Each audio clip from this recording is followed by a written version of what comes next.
মৰমৰ ছাত্ৰ ছাত্ৰীহঁত good morning. আশা কৰোঁ সকলোৱে ভালেই আছা। আজি আমি ৰছৰ পৰা দীৰ্ঘলৈ প্ৰতিটো আখৰেৰে কিছুমান শব্দ শিকিম, হ'ব? এয়া চোৱাচোন, এইটো কি আখৰ, কি বৰ্ণ? এইটো ৰছৌ। ৰছৌতে কি হয়? এয়া চোৱাচোন, ৰছৌতে উঘা, ৰছৌতে উঠ, ৰছৌতে উৰহি, ৰছৌতে উৰাল। নেক্সট চোৱাচোন, চিনি পাইছানে?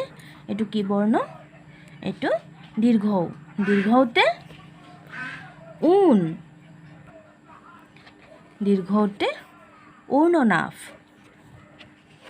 দীৰ্ঘৌতে উষা আৰু 19। তাৰপিছত এয়া চোৱাচোন, এইটো ৰি। ৰিতে ঋষি, ৰিতে ঋষি, ৰিতে ঋষ, ৰিতে ঋষৰাজ, ৰিতে ঋষভ। ৰিৰ পিছত কি আহে? এয়া চোৱা, ৰিৰ পিছত এতে এটকা, এতে এৰোপ্লেন, এতে এৰাপাত, এতে এলবাম।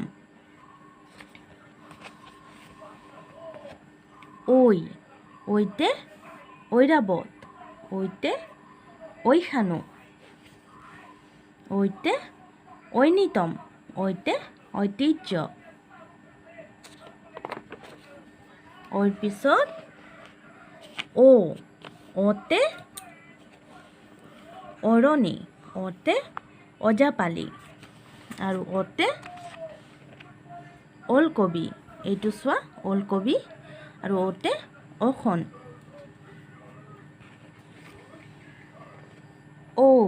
ঔতে ঔষধ, ঔতে ঔটেঙা, ঔতে ঔচ, ঔতে ঔষধালয়। তোমালোকে শব্দবোৰ প্ৰত্যেকটো আখৰেৰে শব্দ কিছুমান শিকি ল'বাচোন, হ'ব? আৰু ঘৰত তোমালোকে প্ৰেক্টিছ কৰি থাকিবা, হ'বনে? Thank U.